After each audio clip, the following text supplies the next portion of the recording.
Welcome to Survivor NSFW. I am Matt Bischoff from Survivor Caramoan. I'm looking at the beautiful Jonny Fairplay, who's sitting in Danville, Virginia right now with his Mayor of Slamtown homemade buff. Jonny, how you doing? It's not homemade. I mean, John Morrison sells these things, okay? It's not, speaking of buff, this is the Survivor NSFW podcast, the only podcast that we talk about the buff, and buff is the perfect head garment for running, hiking, biking, cycling, fishing, and more. Whether I'm on the marathon trails or surviving a cyclone, I always have my buff, and get yours at buffusa.com. That's buffusa.com, the official sponsor of the Survivor NSFW podcast. Wow, that's so fun to say always. But we are joined by a very special guest. I have the program director. Am I correct? Is that your official title? You got it. SiriusXM Fight Club. Is that what you guys you Fight Nation? Yes, close enough, Jonny. But you've gone through about 8 different names over there. I'm not like I was there at the beginning. For those of you that listen to Busted Open Radio, Michael Bisping's fun stuff, you've gone through a plethora of hosts that I liked and some that I didn't. But but you have always been the straw that stirred the cup. Marissa Rives, thank you so much for joining us. This has been a long time coming, and a little peek behind the curtain. You were one of the inspirations for me actually doing a Survivor podcast. I know. You know what? I have to say, first off, thank you so much for having me, because I am the biggest Survivor fan, and you know how much I love that we even are friends, because I just think I'm so cool. I brag about it all the time. But yeah, we had talked about. Sorry for your other friend. I'm like, you remember the guy or the grandma? You don't remember? You don't like Survivor? What's wrong with you? And yeah, we had talked about doing a Survivor podcast, and just busyness just kept it from us. So I'm kind of jealous that you moved on without me, but you found a great co-host. So thank you for having me. Matt Bischoff is very happy that we did not move forward with our plans. So thank you. So wait a sec. So let me go back. So you're saying, Jonny, before you even started your first podcast, you had approached Marissa about doing it? No, she approached me. You approached. Wow. Yeah. And she goes, why aren't you doing a podcast? I'm like, because Rob C does like 20 of them a week. Why is there a need for another? and I was right. Well, if we said that there's no more need for podcasts, like, that's an understatement, because there's a million podcasts for a million things. So there's never too many podcasts if you have the best one. So, I mean, I'd rather listen to you talk about Survivor personally. But I mean, yeah, no, I said we should do an authorized podcast. I mean, yeah, and you guys curse and stuff too, right? Yeah, the other one, all the other ones are authorized. I'm the only one that's, I mean, like, I am the red, like, I have my ginger bearded co-host, but I am the redheaded stepchild of Survivor, I assure you. Well, I mean, could it be any other way, though? Would you really want to be, oh, well, Jonny Fairplay has an authorized podcast? Your authenticity would be shot. It would be shot. Well, I mean, they asked Sex Dr. Mike to host to be in charge of the Survivor Instagram social media tonight. I mean, like, who would, like, hey, it's Sex Dr. Mike, and I'm going to Instagram, and I'm going to talk about inappropriate things. You know, who likes to talk about penises? I like penises. I cut them open. Penises. I mean, like how long did they cut the feed after, like, 8 seconds? It's Sex Dr. Mike. Do. Sex Dr. Mike. I was pretty shocked in that, too. Like, I have nothing against Sex Dr. Mike, but it's like, I was, when they had, like, Coach on a couple weeks ago, that makes sense. But Sex Dr. Mike, I feel like they're prepping the audience for legends, and if they're saying that this motherfucker is more of a legend than me, then fucking kill me now. Are you kidding me? Are you kidding me? Why else is Sex Dr. Mike doing fucking social media? Like, I mean, like, the guy. There is no possible way that they would call Sex Dr. Mike a legend. Now, was he entertaining? I mean, I remember him. He was memorable from his season to a degree, okay? But he's not legend status. Not even close. He was one of the most memorable characters on his shit season. Yes, he was. I will say that. And honestly, though, I mean, I love Survivor. I've been watching forever, and yeah, he's memorable. Like you're saying it to me right now, but he's not someone when I think back, I'm like, oh yeah, Sex Dr. Mike. Like he's the man. Like, and on a legend season, when you have this many seasons to pick people from, there's no way you make the cut. There's no fucking way. Him and his wife Barry should be on Blood versus Water. That is a great fit, like Dr. Mike. Well, I should call him then because I think me and Tess need to be on Blood versus Water. So maybe Sex Dr. Mike and I can make a pregame alliance or something. But anyways, you guys had your chance. What about me? I mean, can I go on and you guys can just watch me? Yeah, apply. I'll help you make a video. Have you ever applied to be on the show? I applied one time, but I had like a day to do it because I kind of was like, fuck, why didn't I do this earlier? And I tried to do the whole radio angle, like, I'm a woman in sports and I'm outspoken. I'm from Jersey. I feel like those are, Jersey sports chick. I think it could work. Mixed martial arts, fight game. I know a girl going through the process right now as we speak that is sports related. So they are looking for that. Keep on doing it. I mean, my video when I made my video, I had been drinking a few beers. I went down to my little office at the time, and I had just a black little backdrop. I set the camera on a tripod and just started. There was nothing fancy at all on my first video. Then they called me, and then I made a second video after that. But it was only the second time I ever applied. I got on the show, and I would say keep applying, right? So. You punching Mike Bisping in the face, you're on fucking Survivor. I mean, look, I've thought about, like, if I could do it, I think I would probably do it with the world's strongest man, Mark Henry, Sexual Chocolate. Because, I mean, me next to Sexual Chocolate is a pretty good visual. Fun. It's a fun visual. And he's, like, the biggest teddy bear, and he loves me. So I think he would do it in a heartbeat. Whereas, like, Bisping, he doesn't work with me anymore, Bisping. So you are from the earlier days, and he still loves me, I think. I don't know. I mean, like he'll take a punch in the face. I mean, like that's a good visual, punching a dude in the face. I mean, I guess I could do that. I need to do something though. I'm afraid I'm gonna lose my job though. It sucks. Like if I was like 5 years ago, I maybe could have done it, but now it's like You don't want to. You have job security. Now you can. 5 years she ago, might be. You go and do it, and they're just like, you've been replaced. Now it's just like, oh, when's she getting back? We need her. This is a sinking ship. Like Dave LaGreca's running. I don't know. Bully Ray's beat me up. What do I do? But put it this way, I would definitely apply, and if they called you, you could then evaluate whether you want to like jeopardize your job or not. But at least you would know, hey, I'm good enough for them to give me a call. Anyways, we're gonna get right into.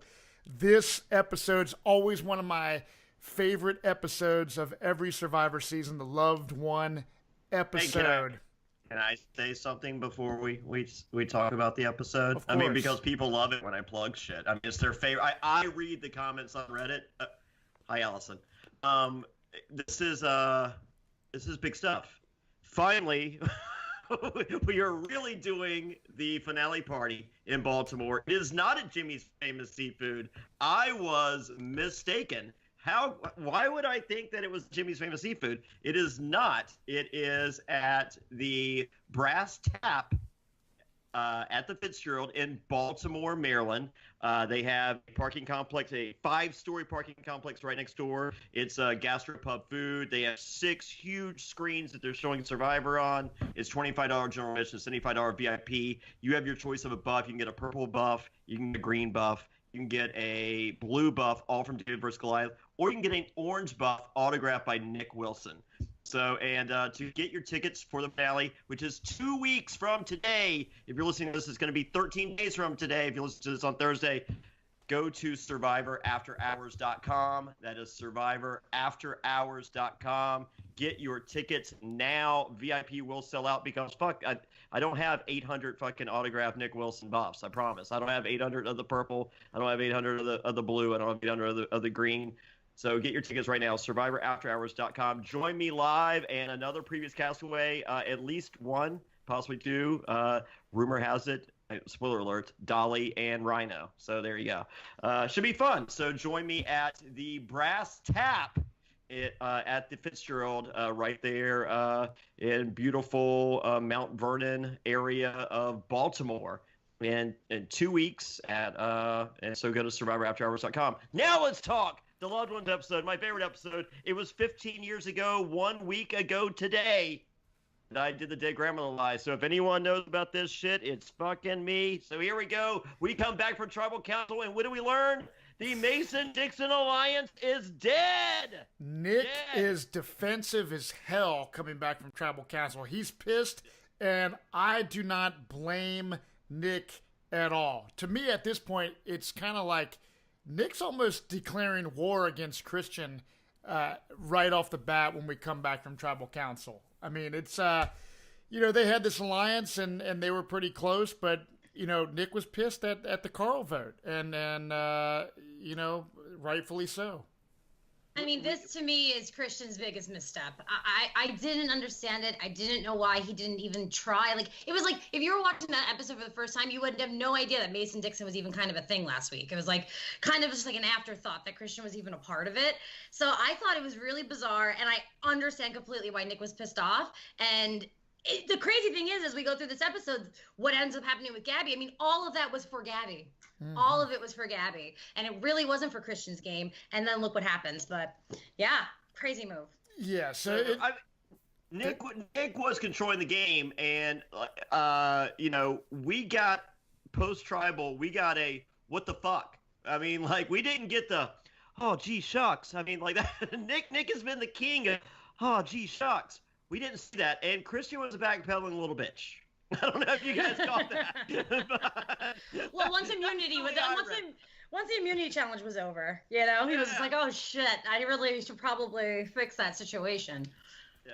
So we go. Like I said, I mean, Christian and Nick were boys. I think after the game they'll be friends, and we'll see how it plays out. But yeah, I don't think it was a very smart move on Christian's part. I mean, Christian's been playing a great game, I feel, and I don't know, like you were saying, that could be one of his big downfalls in that situation. But right after that whole deal goes down, the chaos after a tribal council, when you come back to camp, we go to the loved one visit. Now, Jeff doesn't even, there was no time wasted. I mean, this was like, bam, right at the beginning of the episode. As Survivor fans, we all know what this episode means, and it is true. It's kind of like, I've had people like, why is everyone getting so emotional when you're only out there? You're really not gone for that long. But I tell you what, at least for me, Johnny's heart is black as my computer desk. I'm a sensitive dude. That is why I got cast on Survivor. I got this crazy beard and tattoos. I got this gnarly look to me, but my family is so important, and I'm just a sensitive, emotional family guy. So it always hits me pretty hard on these things. So the first person that comes out, we got Davy, and Davy's mom comes out. And this is probably something that she is a total culture shock for her, I would assume. I don't know where did Davy grow up? Atlanta or something like that? Or, probably just going out to Fiji was probably like the biggest trip that she's ever made. So I think it's really cool seeing Davy and his mom. Well, his mom Hazel, she referred to Davy as her most lovable kid. So I'm guessing her other kids suck, perhaps. I have two daughters. One's 10 and one's 18 months, and you have to navigate pretty. Smartly in that, it's just like, you're beautiful and you're equally as beautiful. I love you. Just like, you can't traverse this thing and be like, well, you're obviously going to be the smarter of the two. I mean, you can't say shit like that. So for her to, on worldwide television, this is my most lovable kid. The other ones, they're okay. So I thought that was very telling. I will say this, spoiler alert, this is a plug really quickly, and I'm reminded because I just got a thing at the top of my screen. You sold a t-shirt. So if you go to johnnyfairplay.com and order a t-shirt, you get a phone call from me. I had an order yesterday from Carl. who was voted out this week, he ordered 2 of the Hidden Immunity Idol nullifier shirts. So because he thinks that Hot Top Dan will appreciate them finale weekend. Or finale week in 2 weeks, which you can join me at SurvivorAfterHours.com. But if you go to JonnyFairplay.com and you get a shirt like the Hidden Immunity Idol Nullifier shirt, you get a call like Carl did. And Carl explained to me that, the timing, you're on a really tight schedule and you don't know what's going to happen at Tribal. Carl's wife made the trip out there, and Alec, his mom, made a trip out there, and they got to spend about 3 to 4 hours with their loved ones. Oh, wow. So, that you didn't see on the show. No. So Carl was just like, if you're not going to win, that's the best place to go out because, they got 20 seconds with their loved one if they didn't get the reward, So, wow. So Carl was in a pretty good spot. He would have preferred, to have won $1 million, all things considered. But his wife came out and I congratulated Carl on entertain. I didn't feel that Carl got the most airtime, but the airtime that he got, I felt like he made the most of it. Mm-hmm. He did. He liked his edit for the most part. He did not like being portrayed in a drunk. Because he does have a beautiful at least one beautiful daughter. He might have multiple, which he said Jessica Pete, when she was voted at the beginning, is like, she reminds me of it. And so I did congratulate Carl on his hot white daughters. I'm not he laughed. I'm not sure his daughter's not hot. Well let me just say something. Let me just say something. So he did get pretty buzzed and stuff, and people can have their opinions on that, like, wow, you're on national TV acting a fool or showing like you're like really buzzed, and you can say, Eddie, you can judge him whatever way, but you know what, honestly, we don't know what it's like to be in that position. You know what I mean? Like, you're deprived of everything. He might have just wanted to let loose. And so what if he drank a few beers and got buzzed? For the people that listening that have a problem with that, just kind of get over it, dude. Like, we all make mistakes. The podcast for you. He didn't. Yeah. I loved it. I did too. Anyone who's upset by that, it's so bizarre to me because it's like, what did he do? Nothing. What did he do? Nothing. What did he go and trash, their shelter? Mm-mm. Did he grope somebody? Did he No. He just had a few beers on a reward when you're deprived of food and all the things you like and want, and you're around all these people you don't trust, and he had a few beers. Anyone who's sensitive about that is an idiot. Oh, they are. His thing was anyone that drank on reward challenge got a buzz. And they weren't shown with a buzz versus, the one time he gets a reward. Carl doesn't get rewards. So the one time he gets a reward, he gets a buzz, and they showcase that. He didn't like that. It was his boot episode, though, right? So, when it's your episode and you're going to go out that episode, you're just going to get more airtime as it is. So maybe if he wasn't going out that episode, it would have been a bit of a different edit, I think. Yeah, I thought it was endearing. I'm like, I want drunk Carl to come to my house. I don't drink anymore, but I will have beer for him. Yeah. Well, Carl, buddy, if you're listening, which I know you are, wear your Hidden Immunity Nullifier T-shirt and come to Cincinnati and hang out, and we'll have a good old time. So after we see Davey and his mom, we got Allison and her mom. And Johnny, you actually got to watch an episode of Survivor at one of the live Survivor NSFW events with Allison and her mom. Is that correct? And Willa, yeah. It was crazy because, Allison had not got a lot of airtime, and the episode before my live event in Durham, North Carolina, she got a little bit. I'm like, oh no, she got a little bit of airtime because she's going. They want to build her up a little bit before they vote her out, and then she wins immunity. Her mom is there. She starts crying, dedicates the win to her parents. She's like, I just, all I can think about is how they're gonna feel watching this, and I'm just like, oh my God. So I have 40 people with tears running down their face. I'm like, I created a Survivor moment. Yeah. And so it was really cool to see Will again, and she as she stated, her family loves Survivor. I know her brother has been on Reddit for years. Mm-hmm. Allison has admitted she's lurking. She's a lurker currently because I don't think she's supposed to be on Reddit. So she's lurking, and so there's an entire thread of probably like 200 plus comments. They're all "Hi, Allison." That's all the comment is, because the Reddit community knows that Allison's lurking. Gotcha. So it's so cool. So that's the thing. Hi, Allison. So how awesome is that as her mom being a super fan to be out there at the loved one visit? I mean, this whole experience for their family has got to be completely unbelievably amazing. Yeah. You know what I mean? They're all in. They're all in. And I'll tell you, like, first episode of the season, I always like to have a pick based on just like pretty first impressions. Allison was my preseason pick because I don't know, there's something about her. I could tell she was smart. I could tell she was strong. She could win challenges. I could see that she was sensitive, so she could be empathetic to both sides, which is everything that we've seen from her. And when then seeing her with her mama, because that would be my loved one, even though I'm in a very happy relationship and I'm super in love with my boyfriend, like there's just no way I could not bring my mom out there. Like I just dream of that moment, you know? So seeing her with her mom kind of reminded me of what it would be like if my mom showed up. Because I moved out a couple years ago, but we used to watch it together all the time. So that's yeah, awesome. I love Allison. Well, you know, Jonny Fairplay's loved one visit on season 40 is going to be me. Oh, Johnny, you told me to bring me out. Come on. What the hell? What's a girl got to do over here? Like, if you think I lie on Survivor, I've lied twice as much telling people that I'm bringing them out for the love of it. No. Matt's gonna while I'm gone, he's gonna have Cochran co-host for me because I love Cochran so much, and he's gonna come out there and explain. The ratings are higher than they've ever been.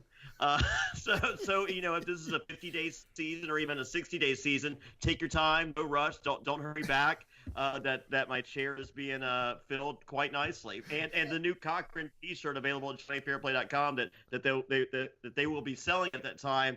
Sales through the roof, all-time bestseller. So I'm pretty excited that I will not be missed whatsoever, and Matt will be there to tell me that. And let me tell you though, as someone in media, when you're thinking about like marketing and what's a good move, I mean, bringing you back in a season like that is the smartest move. I can see the promos playing right now. And then like playing the clips about the grandma, like revolutionize the game, the whole night. I mean, I could write the copy. Yeah, well, I mean, for Survivor, it makes so much sense to have you back.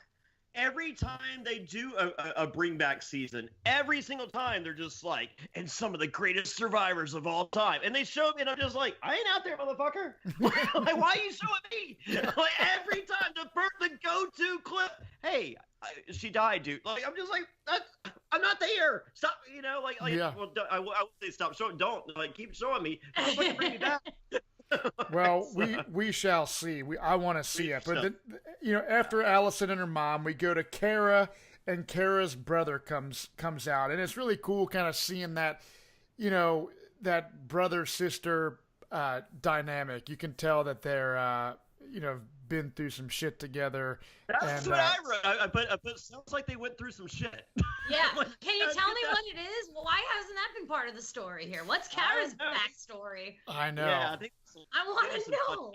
I think there's some touching that we don't need to know about. So something bad. I mean, like that, right? I mean, I'm not trying to be a dick here, but it's just like, man, they went through some shit. Like, ooh, there's a pastor that we don't need to know about. There's something. I don't know. It's not good. It's not. Lord help. I mean, I don't think this goes back to Kara's real estate exam. I don't think that is what triggered all this bad emotion. Right, right. And then we step right from that to one of my favorite parts of the family visit was Nick. Nick and his dad comes out, and Jeff makes a comment. Jeff makes a comment like the little boy came out of Nick. Like Nick's been this strong man playing this game, and you see Nick kind of letting everybody know, like, I didn't really have a lot, and my dad was donating plasma or whatever to pay the bills, and it makes you buy milk. to buy milk for 5 kids. Now, if that is not like, a tenth of your final jury speech, I don't know what it. I mean, like, I'm just like, this motherfucker is playing a game. I mean, like, it's like you just slip that out, it's just like, oh, and my dad, just like, it's like, because, like, let's not forget, Nick's a lawyer, but we're not reminded that Nick's a lawyer. We're reminded that Nick didn't have shit. Right, exactly. And we don't know Nick's, obviously we know Nick on a personal level to a degree, but we don't know, he could have like crazy school loans. He's a public defender in a small town of somewhere in Kentucky. Yeah, I mean, that's fine. But it doesn't matter. But we're like, greatest lawyer ever, worst lawyer ever. Lots of money. Like, it doesn't matter. The picture of Nick that we're being painted by Nick is his mom died of from drugs. Yeah. He grew up in a trailer in the squalor. Yep. And he was on food stamps, and his dad sold plasma to buy milk for 5 kids. If that's not the best fucking final jury speech I've ever fucking heard in my entire life, you're wrong. It is, but let me ask you this. You said the word squalor. Can we make a t-shirt for JohnnyFairplay.com that says, what is a squalor? What's a squalor? I don't know how to spell squalor. I love it. But so what is your thought on that whole dynamic of Nick and his dad? Oh, I mean, that was my boyfriend's preseason pick. I'm just gonna throw that out there because that's who he picked. So we're both like kind of butting heads over who should win this game. But I mean, I don't think they like each other in real life. Oh, really? Oh, well, I guess we'll have to see what happens. Like when Nick threw out the steal a vote when he just threw out Alice's name all willy nilly. Yeah. Like it was just like, why did you choose? And he was just like, well, kind of throw, if he wasn't on the island and would have been in Cincinnati at our last appearance 2 weeks ago, he would have said something similar to the fact of, I just kind of wanted to throw them off their game. They didn't see her coming, and she kind of annoyed me. And in Durham, North Carolina, I don't remember her saying the most positive things about Nick either. Wow. Well, you know what? You can't win them all. I mean, especially after something like this. And I think, look, Nick, it doesn't matter even if he was the most successful lawyer ever, I'm someone who came from humble beginnings and made something for myself. So it doesn't matter. That doesn't matter. It's about how you got here, right? It's all about what got you to this point. And in that moment, and I haven't been on Survivor like you two. But in that moment, I'm sure you have so much time to reflect on that island when things are shit, when it's raining, when you're hungry, whatever, you're dealing with all these idiots that are trying to take you out. And I'm sure you're just constantly thinking about your life and things that have gone on in your life. And I just think in that moment, I thought it was genuine. Yeah, I agree, Johnny, that he's playing this game. He's smart, man. Like he knows exactly what he's doing. And I think he was like coming after Christian was a good move on his part because he's found ways to make other alliances, and that was kind of on the perimeter for him anyway. He didn't really need it anymore. Whereas Christian really still needed Nick. You know what I mean? Yeah. So that's what was interesting about it. But I think Nick he's playing a great game. Which I call back to a couple weeks ago. Jeff Probst did a mid-season kind of reset of where we are in the game, and the focus of the article was Christian, obviously, but Jeff goes, don't sleep on Nick. He's like, this motherfucker is a shapeshifter. He is fucking American Psycho. Every single one-on-one relationship he has, he goes up to you just like, oh, gee, shucks, and he can relate to you like in some way on this individual level that no one else can. He is doing exquisitely. I mean, you ask Nick, outside of the game, it's just like, do you watch Survivor? He goes, I love it. Who's your favorite player? I like Johnny Fairplay and Russell. They're the best. And you're seeing that shit like tonight. You didn't we're gonna get to a tribal council. That motherfucker is pulling out Johnny Fairplay shit. He won't do that wasn't oh gee shucks. That was I made amends. We're getting just like I'm lying through my fucking teeth, motherfucker, and you can't tell it. and I think that moving forward, I think that kind of gameplay is gonna even show through more throughout if he makes it to the end of the game, that cutthroat part of Nick, I think it's going to come out more. But yeah, we've even talked to him. Like Christian has kind of dominated a lot of the airtime. I mean, Nick's got a lot of airtime, but everyone's kind of focusing on Christian. but I think that Nick is doing so many great moves that it's almost good for Nick's game to have Christian be kind of the target. You know what I mean? Because I don't know, I hope Nick goes all the way. Nick is the second target if Christian's gone, so I was kind of happy that Christian remained. Well, Right. we'll talk about. I'm not rooting for Christian, but. And I know we'll get to the tribal council later, so I'm not going to talk about that too much. But I just think No, we're not. We're not going to. We're not even going to talk about it. Okay, good. I'll talk about it now.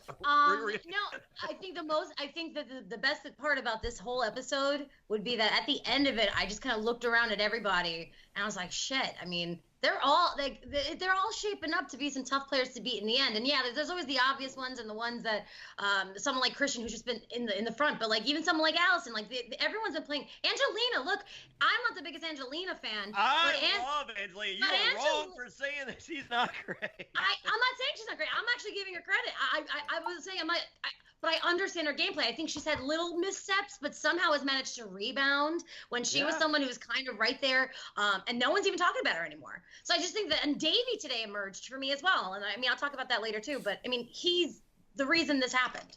Right on. Ultimately. So I'm going to blast through that. So that Nick and his dad coming out there for the family visit was awesome. We got Gabby, her mom comes out. We have Angelina. Carnita's mom said that. First I was shocked that Gabby cried when her mom showed up. I couldn't believe it. and then her mom goes, "Yeah, this happens." Apparently her dad cries too.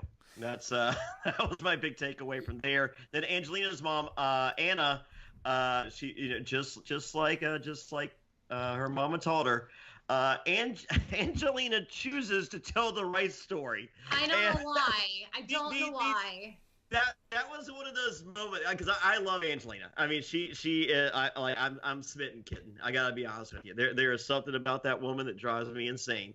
So, but I'm sitting there, the self-awareness to not tell that story. She's like, "Hey, Mom, let me tell you, I sacrificed and they're just like they all look at each other, just like, why did she say that? And she's sitting there. So, I mean, because I think Mike White was right. It's Tracy Flick from Election. That is Angelina.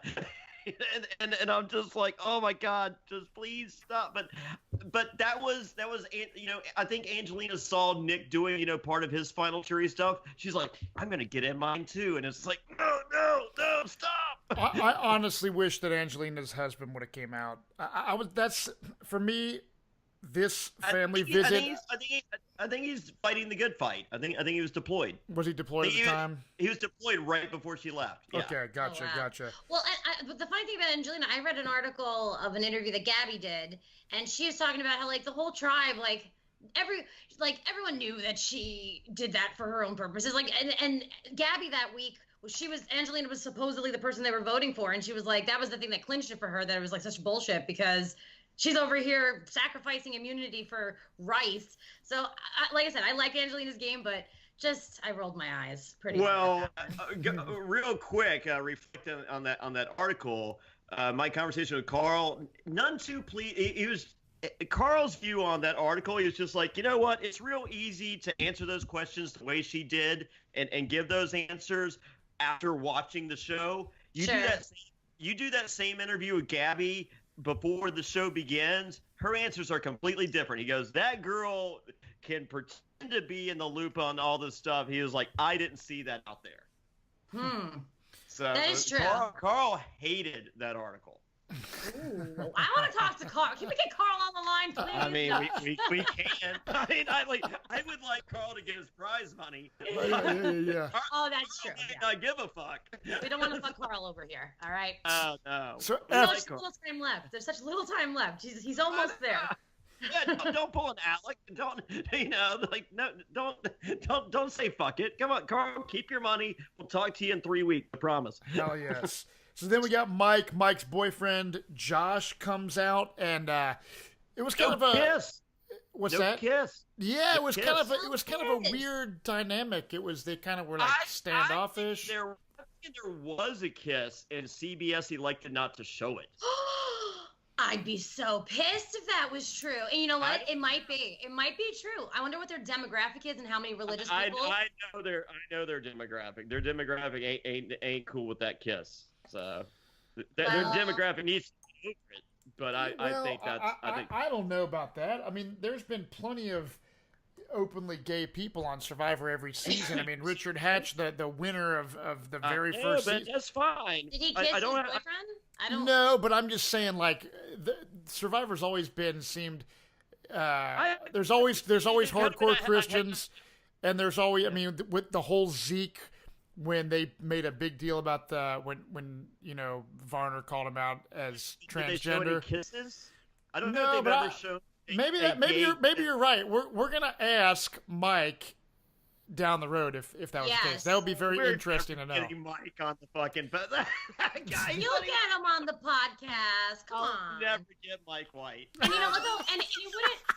And honestly, at the end of the day, though, it wouldn't even be so much on the show Survivor. Like they can cast a plethora of different diverse people with different whatever sexualities, but ultimately the editor or whoever or the network is going to be like, this is good or this is not good. Yeah. Edit out that clip. So I don't think that it really is like Survivor's like, oh, we can't show the kiss. It's more somebody somewhere might have been like, next. Yeah, you're right. I mean, that could be it. I don't know.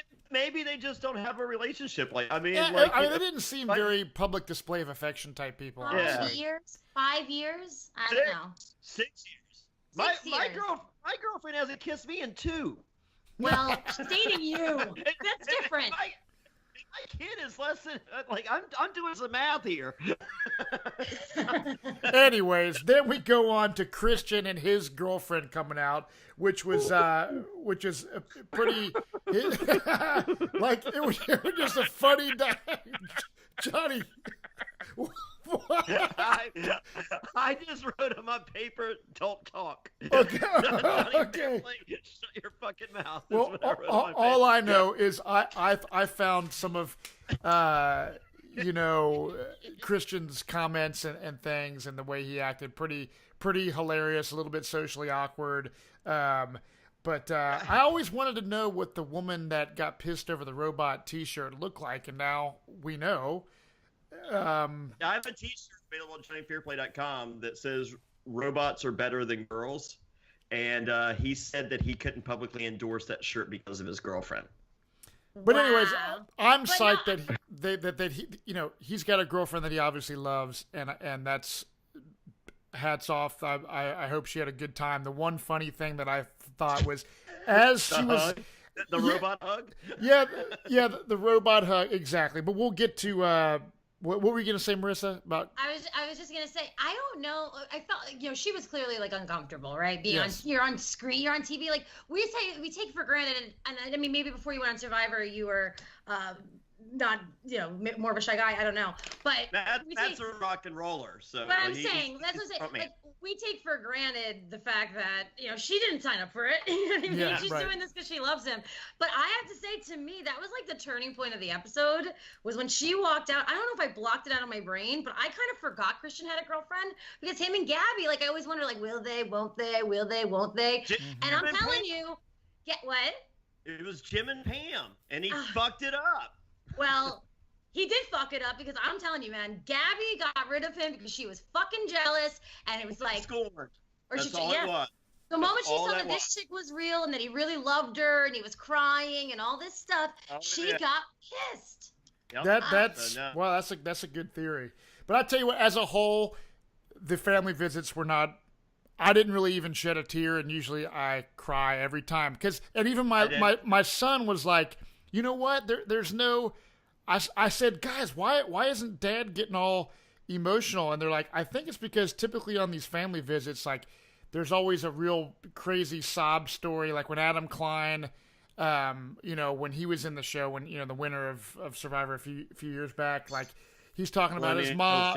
He's talking about his mom, and there's always a sob story and a sad thing, and there's always husbands and wives and different things. And I don't know. It just wasn't. It was cool, but it wasn't tearjerker central like they have been in the past. But after they kind of greet their loved ones, they get paired together. They're tied together by ropes. They're out in the water. They have to make their way to shore while they're tied together. Then they go under an obstacle. Then they got to dig in some sand for some keys to basically get 2 balls out of these bags and then toss the balls up onto a perch the first two people to get the balls on the perch wins the loved one visit. So we saw that. We saw that on Ghost Island. I remember Sebastian kind of owning that challenge. Like right. he kind of just did little layups and kind of just placed it. Oh yeah, yep. So we put it this way: all the athletic badass players are out of the game. So it's interesting watching the people. There's not really a dominating kind of person, in my opinion. It's like watching Cochran versus Cochran. Right. This point. Yeah, it's yeah. not that bad. No, The women that are left are pretty strong. No, they are strong, but Allison is strong. Kara's pretty strong. Kara's been strong from the beginning. She's good in challenges. she is good in challenges. But there's no one that there's not a single. That I like that there's not a single dominating player. No. It's a specimen. And there's not a hot cop Dan. So basically, we see Angelina and Nick winning, and they get to bring basically two other people to the reward. So Nick picks Davey, and then Angelina picks Mike. And then as they were getting ready to go to the reward, and you see Christian telling his girlfriend that she should watch some movies on the plane ride back home. Did you catch that, Johnny? No. You didn't catch that? I had to. Dude, as his girlfriend was walking back, he's like, be sure to watch movies on the airplane ride home. What a random, I know. He's just so, that's the thing I like about Christian, though. Like, I just can't see this being, like, maybe he plays it up a little for TV or something, but I just can't see this being an act with Christian. Like, it's not an act. I asked Allison, and then I asked Nick, and he's just like 100% no, like, that is him. Yeah. Which I like.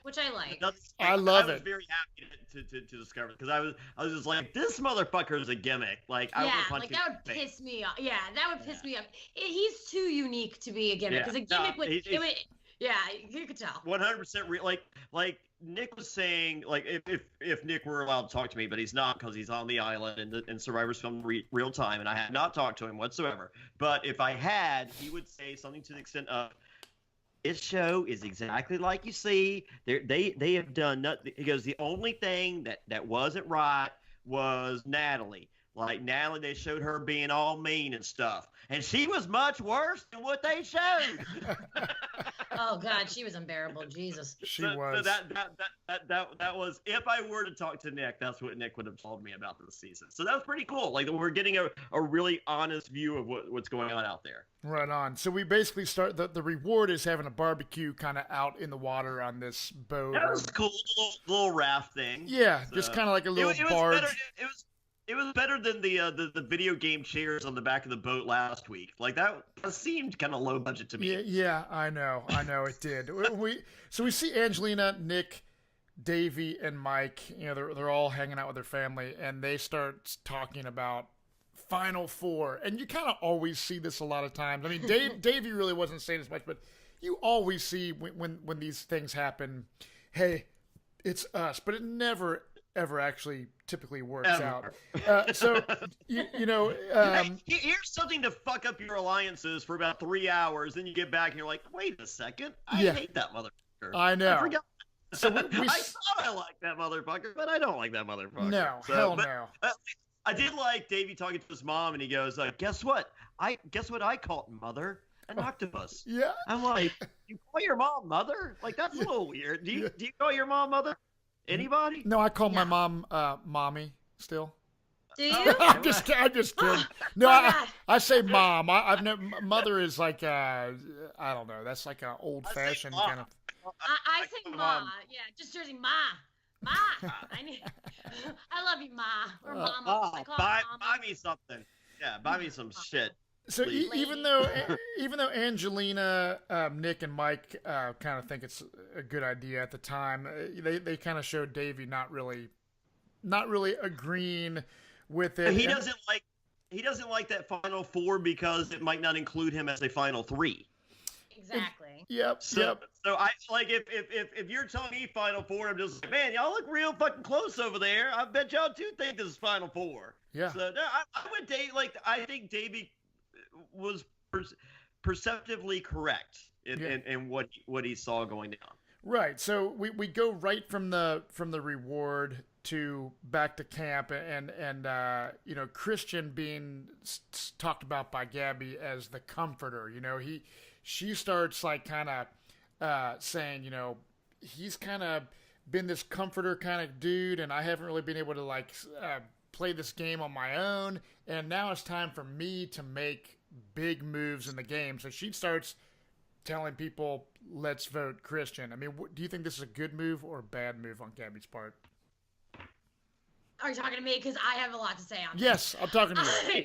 I mean, I see, because Gabby literally says, I see him with his girlfriend, and he's comforting her. Yeah. Yeah, Gabby. Yeah, because it's his girlfriend. What are you talking about? And she goes, and I'm thinking about it, and this whole time, he's been comforting me. Yeah, Gabby, because you're always crying, and he's been a good friend to you, and he's playing up the role of friend. No, he's your friend, and he saved your ass multiple times. And it's like, I get her point.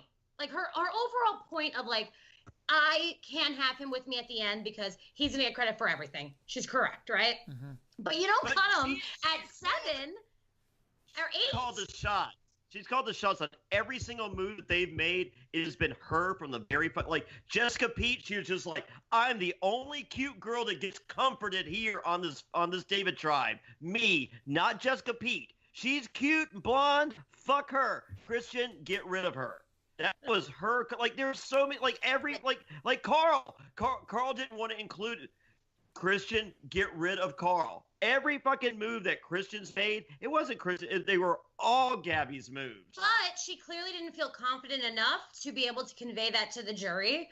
And it does seem like the jury is looking, at this point, from my vantage point, it does look like that they would vote for Christian over Gabby. From a viewer's perspective, it kind of makes sense, and especially because he's been billed a threat. Sometimes just being called a threat makes you the threat that they don't want you to be, right? So the fact that they've been looking at him that way, and he keeps surviving, and now he did this idol move, which I know you'll get to, but now for sure Gabby's taking him out. But at this point, with this many people left, when he's your number one ally, the one guy maybe besides Allison you could fully trust. Yeah. Well, I mean, she was jealous of his girlfriend. I'm telling you. No, she was well. Like if you go back, like my first season Pro Islands, like I would sit there constantly and I would tell I'm just like, no one can beat Lil. Lil is the best player here. You take her to the end, she will kill you. Unanimous decision. All right. The only person, like I'm saying this so that everyone's repeating. They're just like, yeah, you can't beat Lil. We go to tribal council. Every time Lil talked, I look at the jury. They're like, ugh, I want to punch this bitch in her fucking face. I mean, they just like, the second she started talking, just disgust. And I'm just like, Lil is the perfect person to bring to the end. And then we come back from tribal. I'm just like, man, no one can beat Lil. And they're just like, no one can beat Lil. And I'm just like, oh my God, are you kidding? Like, and this is what we're seeing with Christian. Everyone's like, Christian's the best. And I'm just like, he hasn't done it. Like, other than the challenge against Alec, I hate the word resume. That's the only thing on his fucking resume. He's well liked, man. I mean, I think if Christian is probably one of the best talkers. I think they cast good storytellers on Survivor. If Nick breaks down if Nick explains his game to a jury, that's a TK. His game is like his resume. Mm-hmm. It blows away Christian's. But I also think it's just at this point now it's a shield for everybody. Christian's the threat. Christian's a threat. Let's focus on Christian. Anything to not talk about me. You know what I mean? Like Angelina we were talking about. Like for Angelina, like this whole time she's just been kind of like, all right, let's just push someone here, figure out a way to make it work. Like she's been open to working with the Davids even before the Goliath David thing really became moot. So, I get it. And again though, but if the problem is if he does make it to the end, Christian, now you've created the threat that you've always feared. So. Well said. Well said. We go right now into the immunity challenge time. Classic Survivor challenge. You're standing on a little beam. You're holding up a pole with the palm of your hand, and you're And it's balancing it. A toilet bobber in the top. I don't.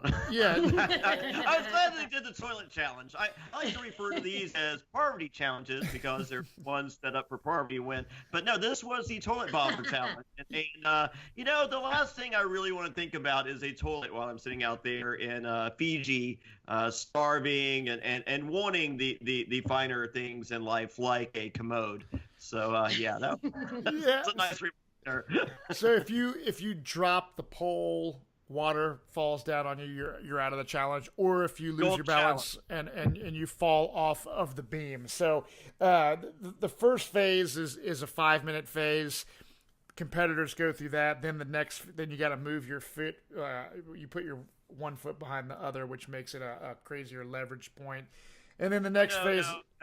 No, that's not true. The challenge starts. Mike White has to exit quickly, as he does with every challenge. Then the yeah, that's right. Yeah. like it's like Survivor's ready. Okay, Mike eliminated. Okay, and go. Yep, that's hilarious, dude. Mike's like, I'm not gonna even exert. Like, I'm not gonna win this thing. I'm not even gonna exert an ounce of my energy to even try. No. He likes to sit out the sit out. Is what we learned. So this is a fun challenge to watch, and you start seeing kind of Nick having a little bit of trouble, and the girls that had already gotten out of the challenge. They're giving Nick advice on where to stand and where to move. I love the Nick, move yours up, and then Christian's, how's mine? We don't want to say anything. Yep. we just want to tell Nick how to help him, but we don't want to say anything to you. Yep. So don't take a hint from that whatsoever. Right. I think they played their cards so poorly starting with this challenge. I mean, like if Christian's going, without even, Christian catching wind of the, that he might be a target, even prior, it's just like, hey guys, we're not playing the give advice game, but you just played the give advice game. Mm-hmm. The guy beside me, you gave advice to. So there's that, and then and then Davey, and then and then we're gonna get to tribal, maybe, I don't know, we haven't decided.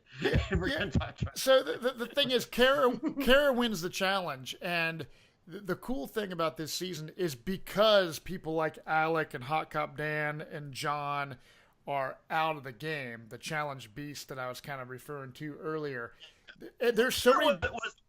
Kara was an NFL cheerleader. Right, I mean, what I'm saying though is, I made fun of her on my preseason stuff. It's just like, she's like, I'm a real athlete. Like, well, no, honestly, she is a real, like, an NFL cheerleader. You are fucking athletic, and so of the remaining competitors, she's probably right behind Allison. I think she's one of the top. And what I like though is the fact that different people are winning immunity every time, which makes it, as a viewer, you don't know who's when there's the Aussies and the Colbys and the Malcolms of the worlds.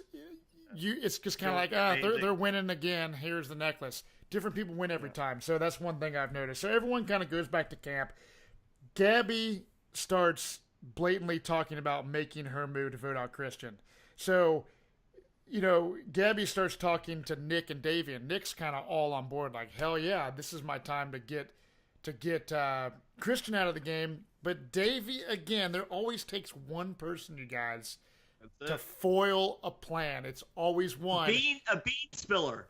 Yeah, especially when the person you're trying to get out has the idol, right? Because all they need to know is be tipped off in any capacity if you're smart and you freaking play that thing. If I know I'm getting one vote, I like to imagine that I would play my freaking idol because it's just there's no way I'm going home with an idol ever. No, so I haven't, if I find an idol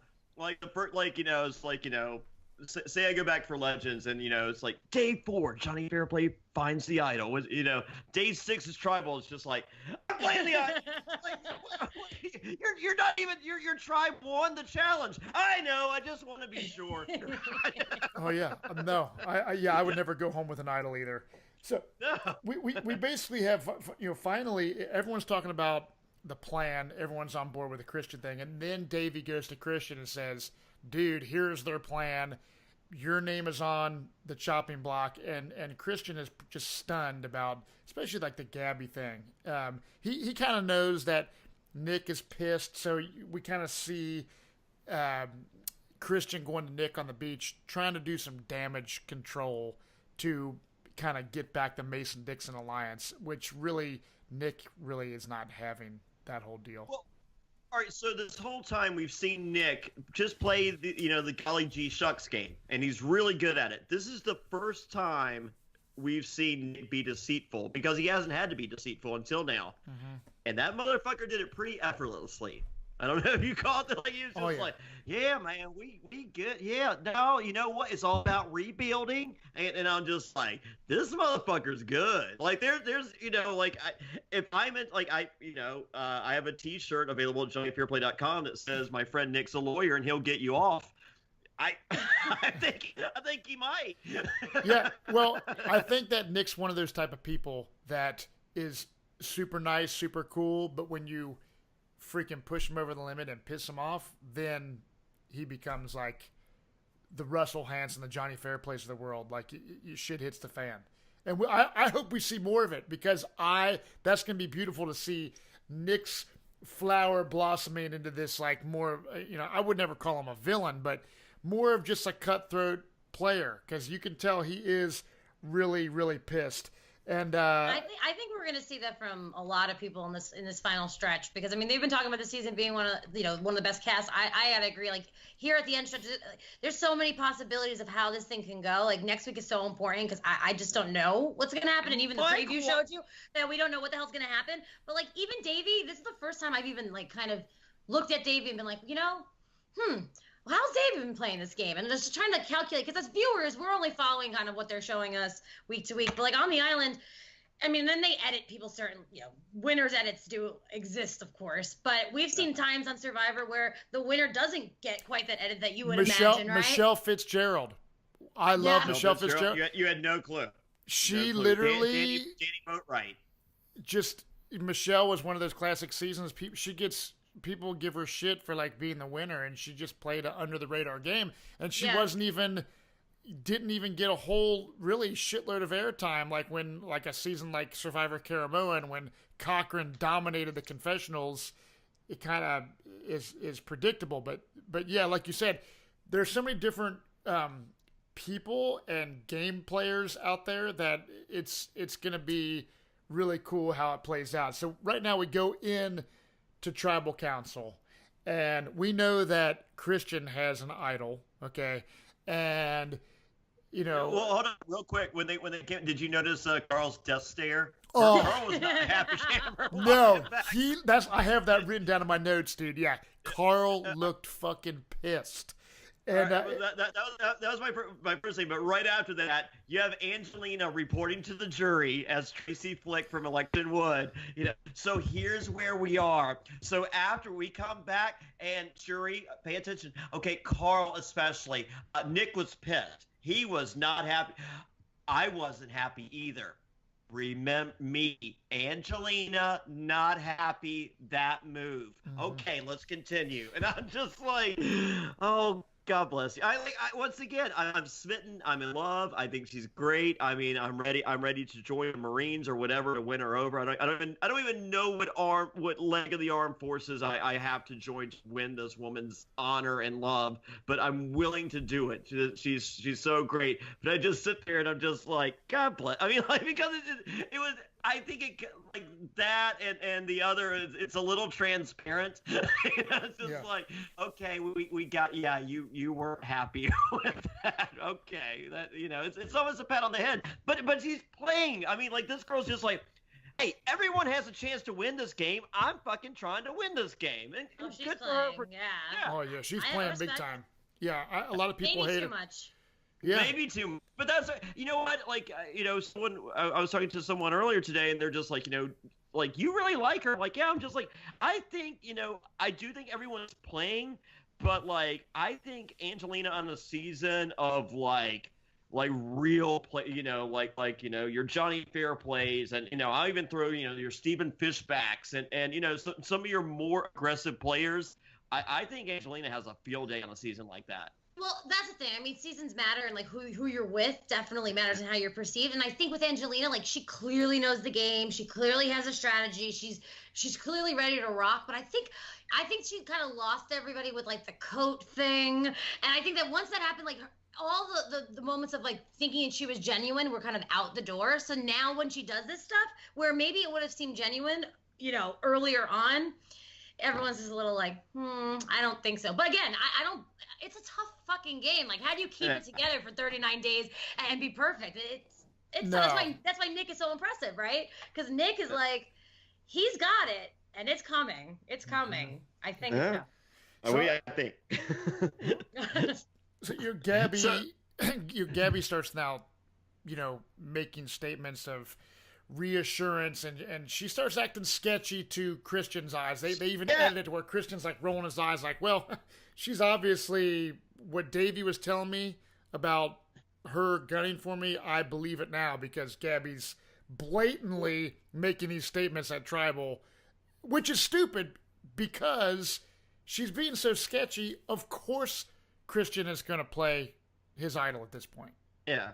Well, here's what I like. All right, so we start with Angelina with the report. Then we go to Nick. Nick was good because Nick was just like, hey, there was a problem. I was pissed, but we rebuilt it and we're cool now. And I can hear him just like, bam, that's the correct answer. Mm-hmm. And then you go to Gabby, and Gabby's like, let me be honest and let me get my credit for this move that I'm about to make. And it's like, no, you go to Tribal next time, and then you go, hey, just so the jury knows, in case you're wondering what the fuck was going on last time, here's what fucking happened. Yeah. I did that shit. That was me. Hey, Kristen, you're sitting over there because I fucked you. I didn't say anything here, but like people in wrestling they call it, getting your shit in. I gotta get my shit in. Get your shit like Jeff Probst hated me at tribal councils because he's like, Johnny, what are you basing your? I'm like, I don't know, astrological sign. Is that respectful? I don't know, Jeff. Go to the next fucking person. I'm gonna give you nothing. Like, last time I checked, this show's called Survivor. You have 30 minutes of fucking show in which I narrate your fucking season, and I'll explain everything. The viewers at home will not be confused. I will take credit for every fucking move that I make, and I'll say something witty at the fucking end of it, and it'll be great, and you'll enjoy it. But at Tribal Council, I'm not fucking admitting shit until that fucking shit is done, because I don't need you to play a fucking idol. You don't need to fucking blow, don't save that shit. So because Mike was too honest, Gabby was too honest, and I'm sitting there, I'm just like, they're just telling this that fucking resume that they love to fucking brag about is like, let me get this shit on my resume. Fuck your resume. Do the fucking move. Brag about that shit in your final jury speech. Yeah. Yeah, that was such a. I mean, I'm so happy she went home this week. Everything you can do wrong, Gabby did this week. I was like, I liked her for a while. I was like, oh, Gabby's cool. You know what I mean? She's just trying to get through this.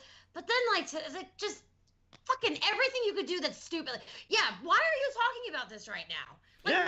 You're gonna be the queen at the next fucking tribal council because you did that, and now you can look at Christian and kind of explain to him why you did it.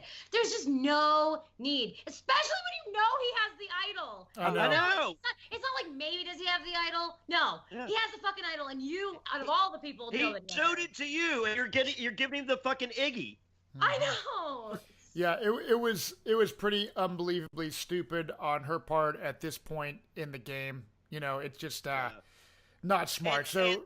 And I think Davey was in cahoots. When we do the votes and when we see the vote reveal at the end of the show, you see that Davey wrote Christian. I think all right. So yes, everyone votes, and Jeff goes, if anyone would like to play the idol now it's time to do so. And we have a hesitation, and then Christian goes yes, and he looks. And Davey looks looks behind him like, what are you looking? And I think that Davey reaffirmed him. Yes, you're the fucking guy. Play your fucking idol. And Davey wrote Christian so he can come back and be like, look, man, I stuck with the plan. I wrote Christian so he can continue to get intel for that new alliance of Davey and Christian. 100%. And that's why Davey really emerged for me in this episode. He orchestrated this whole thing. He did it without anyone really knowing. We don't know what's going to happen, obviously, in the next episode, but he did it with no one knowing. He stuck to the plan because it didn't matter if he voted for Christian at that point. Christian was either going to go home or play that idol. That was it. And Davey knew that. And Davey took that chance. And I think he trusted that Christian wouldn't out him. Yeah. So, smart move from Davey. So Gabby goes home, and I think that if Christian goes to the end, that Christian would get Gabby's vote to win. If it were vice versa. I think he would. I think vice versa, he would have too. You do? You think? I think explained correctly. I don't think, as I said, I think she fucked up. Like tonight, if she had just been like, everything's fine without the hints. Mm-hmm. I think at the next tribal, he would have been like, man, she got me. I respect that. But with the I gotta make my move. I'm gonna do it when you don't. And it's just like fuck you. Let me ask you guys this. That you don't get credit for. So let me ask you guys this. So Christian, the idol is flushed. Okay, Christian obviously knew he was on the.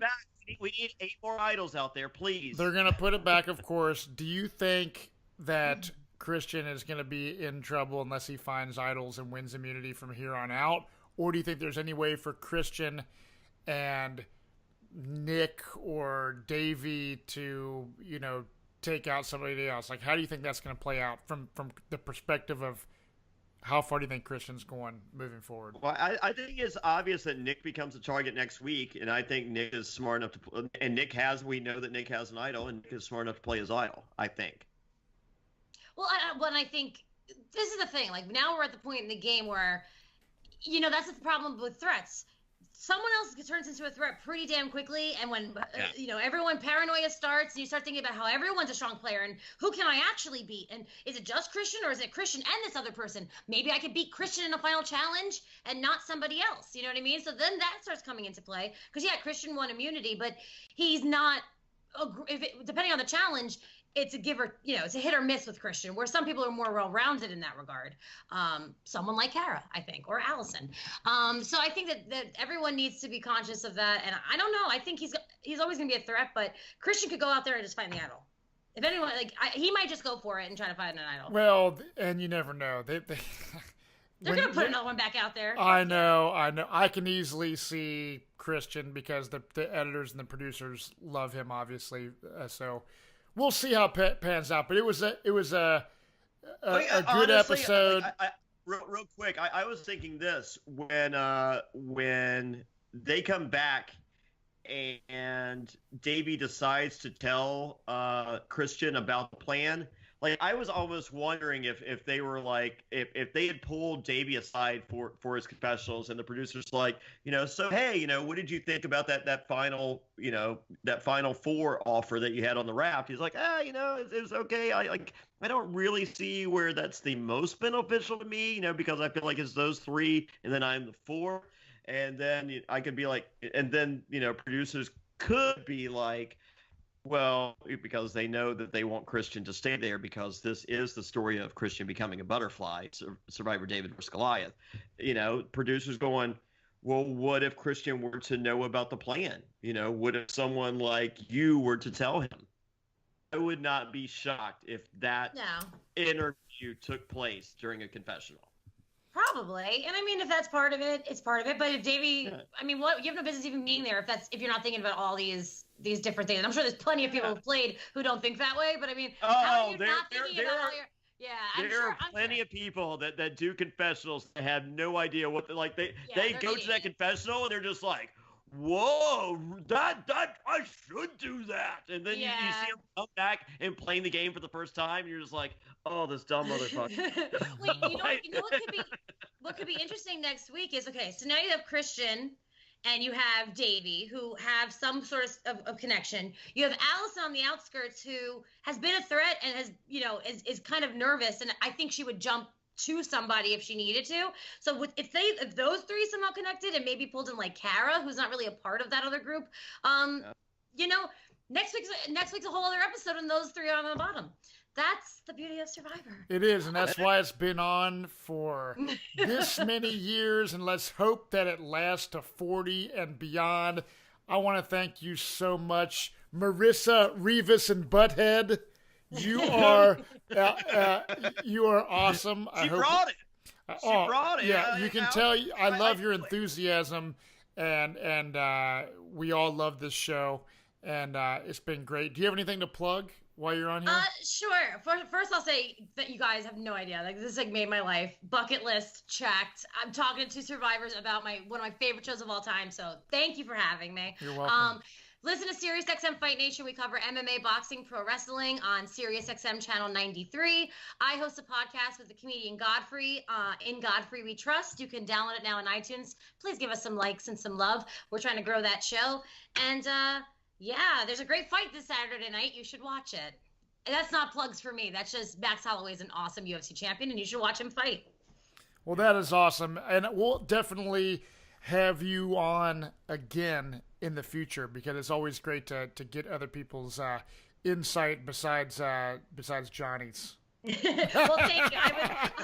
I would gladly come back. Oh, and just follow me at the Marissa Rives, Rives. But please, I would love to come back. Right on. I missed poker night for this, by the way, and I take my poker very seriously, and I missed it because I wanted to be here. Well, thank you so much.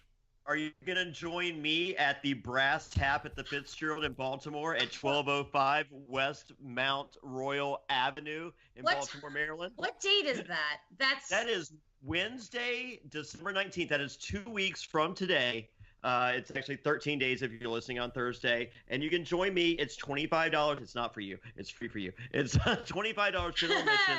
It is $75 VIP. You get a David versus Goliath buff, either the blue, purple, or green, or orange, signed by Nick Wilson. You get the meet and greet at 6:30. You get an autographed 8x10 by me and other survivors.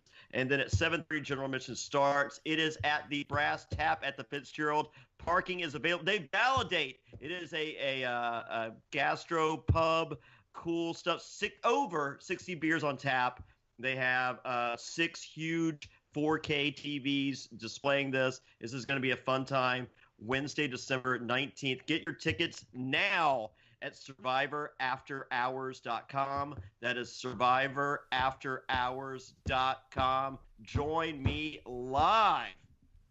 Yeah, there you go. Well, you know what? I'm actually taking off work for a few days that week, and there's a part of me that wants to go. If I don't know. Baltimore is not that far from Jersey, so it isn't crazy. It isn't crazy. I don't know. We'll see. Either that or gonna see you. Yeah. If you don't go to that one, definitely come to Cincinnati in 2019 when we do it. So yeah, February 20th in Cincinnati. So, and also, I mean, since we're plugging it at the end of the show, it's okay. Go to patreon.com/SurvivorNSFW. That's patreon.com/SurvivorNSFW. You can see our 20 picks, 10 guys, 10 girls for Survivor Legends. We cast it. We ruffle some feathers. It is fucking awesome. Go to our Patreon page. We also have on every Monday we do the Castaway Watch Along. We've been watching Pearl Islands in order with the Watch Along episode. This week we had Burton Roberts. We did the Outcast twist. We have Burton Roberts again next week to talk the aftermath of the Outcast twist. If you were wondering if Sandra's one of the greatest players of all time, you should go Patreon and find out what Burton Roberts has to say, because the answer is no, she is not. and she did win twice. I'm sorry, but she did win twice. Winning twice is fucking ridiculous. I don't know how that happened. We explain that on the Patreon side. All right.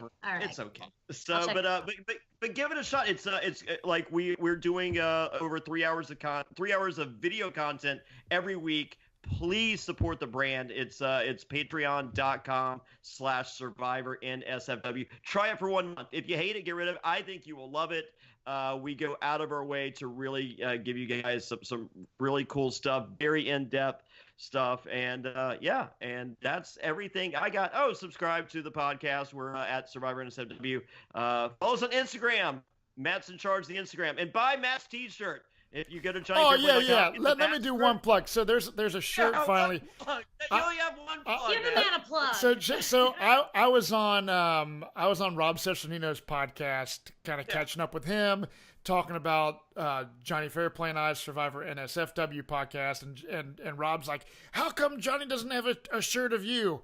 Bam, Johnny made it happen, and I want everyone show your support that I am your favorite survivor over Johnny Fairplay by buying more of my shirt. Just do it, and I'll give you you a phone call.